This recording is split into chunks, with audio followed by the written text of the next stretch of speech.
स्वागत है आप सभी का एक बार फिर से मेरे चैनल पर। और यहाँ पे भी आपके लिए एक इम्पोर्टेंट अपडेट है। तो एक पर्टिकुलर एग्जाम जो कि आपका आईसीएमआर कंडक्ट कराता है, जिसमें आपको परमानेंट साइंटिस्ट बनने की अपॉर्चुनिटी मिलती है, जो कि आपका काफ़ी टाइम से पेंडिंग था।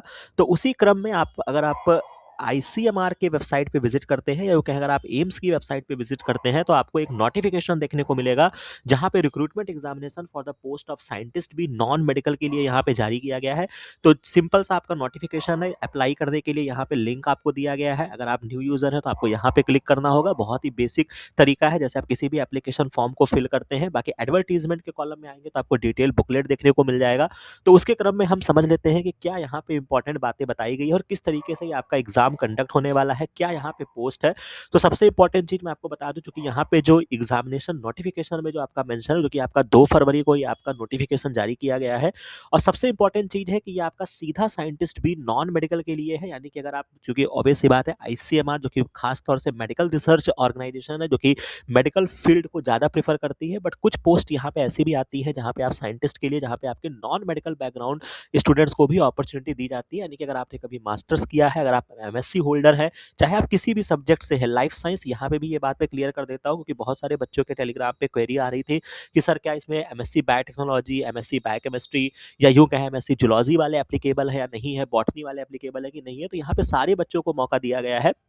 और ये आपका प्योरली एक रिटन बेस्ड आपका रिक्रूटमेंट है। तो आपको सबसे पहले यहाँ पे रिटन एग्जाम क्वालिफाई करना होगा, और देन फिर आपका जो भी इनका प्रोसीजर होगा इंटरव्यू कराने का, तो ये आपका इंटरव्यू कराएंगे। लास्ट एग्जाम, बहुत ध्यान से सुनिएगा, सारी इन्फॉर्मेशन मैं आपको यहाँ पे देते हुए चल रहा हूँ। लास्ट एग्जाम जो इस पर्टिकुलर कंडक्ट हुआ था वो 2020 में कंडक्ट हुआ था। ठीक है, तो ये भी जान लीजिएगा कि लगभग 4-5 साल, 5 साल के अंतराल पे दोबारा से आया है। उतनी ज़्यादा वैकेंसी तो नहीं है, बट फिर भी आपको अपॉर्चुनिटी दी जा रही है, तो आपको जरूर इस एग्जाम को फेस करना चाहिए।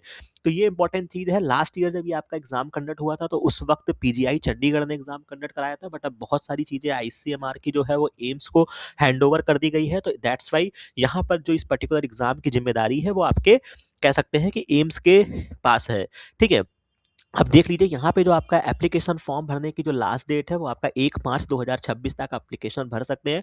दूसरी इंपॉर्टेंट चीज़ ये है कि अभी चूंकि आईसीएमआर जेआरएफ का एग्जाम हुआ था ब्रेड के नाम से, तो बच्चों को इनके, जो कि एम्स की वेबसाइट पे वो भी एप्लीकेशन फॉर्म लॉन्च हुआ था, जिसमें बहुत सारी दिक्कतें बच्चों को फेस करनी पड़ रही थी।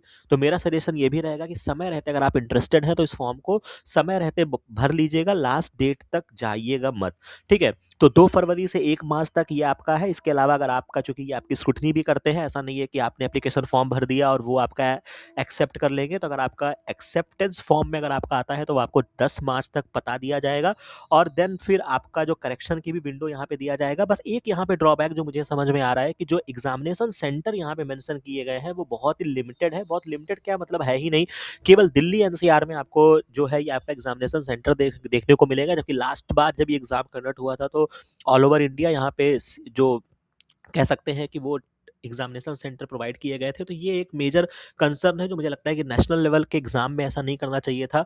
इनको और भी सेंटर देने चाहिए। तो अगर आप भी चाहें तो आप इस पर्टिकुलर चीज़ के लिए आप आईसीएमआर को थोड़ा मेल कर सकते हैं, ट्विटर पे टैग कर सकते हैं कि थोड़ा सा इसका अगर सेंटर को इंक्रीज कर दें तो ज़्यादा बेनिफिशियल होगा। बाकी अभी एडमिट कार्ड और date of the CBT examination, यानी कि जो आपका एग्जामिनेशन डेट है वो अभी आपको अनाउंस नहीं किया गया है। तो वो आपको मान के चलिए कि आपका समय रहते जो भी प्रक्रिया होनी होगी वो आपको बता दिया जाएगा।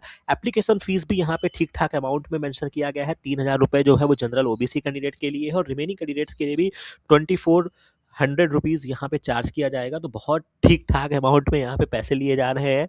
तो ये सारी चीज़ें हैं। अपार्ट फ्रॉम दैट क्या यहाँ पे मुख्य बातें हैं, मैं जो आपको एग्जामिनेशन पैटर्न क्या होने वाला, बाकी हाँ, एप्लीकेशन फॉर्म को भाई जरूर, इसको भरने से पहले आप इस बुकलेट को जरूर पढ़ लीजिएगा, क्योंकि इतने बड़े, जो कि आप देख सकते हैं ना, ये आपका 21 पेज का बुकलेट है, तो वो एक वीडियो में कवर कर पाना इतना आसान नहीं है। तो जो मुख्य बातें हैं, जो मुख्य इंपॉर्टेंट चीज़ें हैं, वो मैं आपको बता दूंगा। अपार्ट फ्रॉम दैट कहीं पर कोई कंफ्यूजन आती है तो आप कमेंट सेक्शन में बता सकते हैं, और या फिर आप कह सकते हैं टेलीग्राम चैनल पे भी आप वहाँ पे हमसे डायरेक्ट संवाद कर सकते हैं। ठीक है, एडमिट कार्ड जो होगा यहाँ पे ये मेंशन किया गया है कि एग्जामिनेशन के 5 दिन पहले आपको एम्स की वेबसाइट पे देखने को मिलेगा pattern and scheme and syllabus of the exam क्या होगा। तो जो स्कीम ऑफ द एग्जामिनेशन है उसमें स्टेज 1 में आपका एक रिटर्न या सीबीटी एग्जामिनेशन होगा, और स्टेज 2 जो होगा वो आपका इंटरव्यू होगा। सीबीटी एग्जाम जो है वो आपका 100 मार्क्स का होगा, जिसमें आपको 100 क्वेश्चंस आपको दिए जाएँगे जो कि आपका मल्टीपल चॉइस क्वेश्चन होगा और यहाँ पे नेगेटिव मार्किंग जो है वो आपकी 1/3 की दी जाएगी। अब ये जो 100 ऑब्जेक्टिव क्वेश्चंस हैं इन्होंने ये भी बता दिया है कि किस एरिया से पूछे जाएँगे, जिसमें आपका रिसर्च मेथोडोलॉजी होगा, बेसिक बायोस्टैटिस्टिक्स होगा, ठीक है? Screening test, bioethics, communicable disease, non communicable disease, reproductive and child nutrition, मतलब कह सकते हैं कि बेसिक बायोलॉजी के आस-पास ये आपका कह सकते हैं कि जो आपका पूरा पेपर होगा वो उसी के आस-पास होगा, ठीक है? तो आपको क्या करना है, आपको रिसर्च मेथोडोलॉजी हो गई, रीज़निंग हो गई, बेसिक बायोलॉजी हो गई, आपको ये सारी चीज़ें पढ़ के जानी है। इसके बाद यहाँ पे जो आपका रिटन होगा वो आपका केवल क्वालिफाइंग नेचर होगा। फाइनल सिलेक्शन जो होता है वो आपके इंटरव्यू के बेस पे होगा। यानी कि जो आपका रिटन का ऐसा मतलब नहीं है कि सपोज़ दैट आपका 100 नंबर का पेपर था और किसी बच्चे ने 95 नंबर अर्जित किए और किसी बच्चे ने 80 नंबर अर्जित किए, ठीक है? तो दोनों बच्चे जो होंगे वो इंटरव्यू में जाएँगे, लेकिन अब ऐसा नहीं है कि यहाँ पे जब इंटरव्यू के मार्क्स जोड़े जाएँगे तो वो 95 को कंसीडर किया जाएगा। यहाँ से जब आप सेकंड स्टेज में जब आप जाएँगे तो वो आपका शून्य हो जाएगा। यानी कि जो आप इंटरव्यू में परफॉर्मेंस करेंगे उसी के बेसिस पे आपका फाइनल सिलेक्शन होगा। तो ये चीज़ बहुत इंपॉर्टेंट लाइन है, इसी वजह से इन्होंने यहाँ पे ब्लैक एंड बुलेट फॉर्म में इस चीज़ को मेंशन किया है। क्वालिफाइंग क्राइटेरिया मैंने आपको बता दिया। हाँ, क्वालिफाइंग क्राइटेरिया में भी इन्होंने यहाँ पे मेंशन किया है कि भाई मिनिमम आपको 50% मार्क्स आपको स्टेज 1 में लाना ही होगा, ताकि आप सेकंड तक जा सके, और अगर आप रिमेनिंग कैटेगरी से आप आते हो तो आपको 45%। हालाँकि चूँकि ये एक इनका बेसिक क्राइटेरिया है, बट चूँकि बहुत बच्चे रहते हैं और पेपर में इससे भी ज़्यादा मार्क्स बच्चे अचीव कर लेते हैं, तो ऐसी सारी चीज़ें नहीं आती हैं। इसके अलावा जो आईसीएमआर हेडक्वार्टर में जो होगा वो आपका इंटरव्यू कंडक्ट कराया जाएगा, ये भी आपको यहाँ पे मेंशन किया गया है। और यहाँ पे ये रिज़ॉल्यूशन ऑफ टाई वगैरह का है, तो इससे अभी आपको बहुत ज़्यादा लेना-देना नहीं होना चाहिए, ठीक है?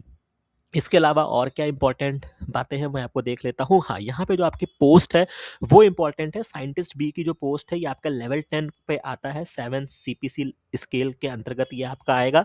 एजुकेशनल क्वालिफिकेशन में आपका मास्टर्स केवल माँगा है, recognised university in the subject related to the biomedical science. अब ये बायोमेडिकल साइंस को आप कवर कर लीजिएगा कि इसका ये मतलब नहीं कि आपका मेडिकल बैकग्राउंड होना चाहिए। मास्टर्स आपका बायोमेडिकल साइंस का मतलब है कि भाई आपका जो भी सब्जेक्ट है वो आपका जूलॉजी है, बायोकेमिस्ट्री है, बायोटेक्नोलॉजी है, ठीक है? या कह सकते हैं माइक्रोबायोलॉजी है, तो ये सारे बच्चे जो होंगे वो आपके एप्लीकेबल हो जाएँगे। डिज़ायरेबल क्या है, experience in the research and development related to biomedical science relevant to the job requirement. तो खैर ये एक डिज़ायरेबल चीज़ें हैं बट एसेंशियल नहीं है, ठीक है? तो ये इंपॉर्टेंट चीज़ याद रखिएगा। तो आपका जो मेन चीज़ होने वाला है वो आपका रिटन बेस पे होने वाला है। अपार्ट फ्रॉम दैट कुछ पोस्ट यहाँ पे कंप्यूटर साइंस की है, वो भी यहाँ पे मेंशन किया गया है, ठीक है? फार्माकोलॉजी बैकग्राउंड के बच्चों के लिए भी यहाँ पे सीट्स अवेलेबल है, वो भी यहाँ पे मेंशन किया गया है। इसके बाद यहाँ पर जो इम्पोर्टेंट है कितनी वैकेंसीज़ अवेलेबल है, तो जो हमारे काम की है, जो कि हम नॉन मेडिकल बैकग्राउंड से अगर हम देखते हैं, तो इसकी जो वैकेंसी है ये आपकी लगभग 25 वैकेंसी है। कितनी-कितनी कैटेगरी में क्या-क्या वैकेंसी है वो भी यहाँ पे मेंशन किया गया है। तो आप इस तरीके से देख सकते हैं।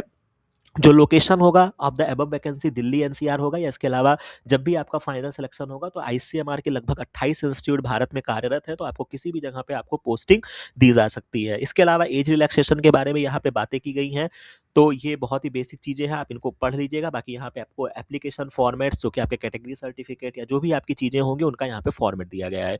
तो मुझे लगता है कि यहाँ पे इस बुकलेट में इतनी ही मुख्य बातें थी और काफ़ी हद तक मैंने आपको सारी चीज़ें यहाँ पे क्लियर करने की कोशिश की है। तो मेरा तो सजेशन यही रहेगा कि जितना भी पॉसिबल हो सके आप इस एप्लीकेशन फॉर्म को ज़रूर भरिएगा, और ख़ास तौर से वो स्टूडेंट जिन्होंने अभी आईसीएमआर, डीएचआर, जेआरएफ का एप्लीकेशन फॉर्म भरा था और एग्ज़ामिनेशन को फेस किया था, वो बच्चे भी इस फॉर्म को ज़रूर भरें, क्योंकि आपकी परमानेंट वैकेंसी है और एम्स ऑर्गेनाइजिंग बॉडी है। आपने अभी प्रीवियस में आपने एग्जाम पेपर भी फेस किया है, तो आपको आइडिया भी लगेगा। तो उसी के आसपास क्वेश्चन पेपर यहाँ पे डिजाइन होता है, जैसा आईसीएमआर का पैटर्न होता है।